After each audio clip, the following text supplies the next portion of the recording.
Hey everyone, welcome to Net Nimble. In this tutorial, I'll show you how to make your Facebook account unsearchable and increase your privacy. Let's get started. First, open the Facebook application on your phone. You'll land on the Facebook homepage where you can view posts and stories from friends and pages you follow. Tap on Menu at the top right corner. Now scroll down and tap on Settings and Privacy, then select Settings. Scroll down to the Audience and Visibility section. This is where you control who can find and interact with your Facebook profile. Tap on How people can find and contact you.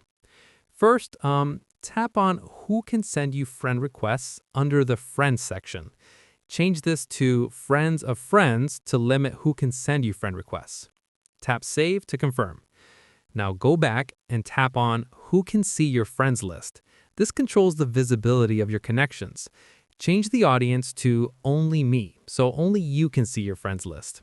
Tap Save. Now, here's the most important step. Go back and find the Search Engines option and turn it off. When this setting is disabled, search engines like Google will stop linking to your Facebook profile, making you much harder to find outside of Facebook. And that's it. You've successfully made your Facebook account unsearchable and significantly increased your privacy. And that's how you make your Facebook account unsearchable. If this tutorial helped, like and subscribe to Net Nimble for more Facebook privacy and security tutorials. Thanks for watching.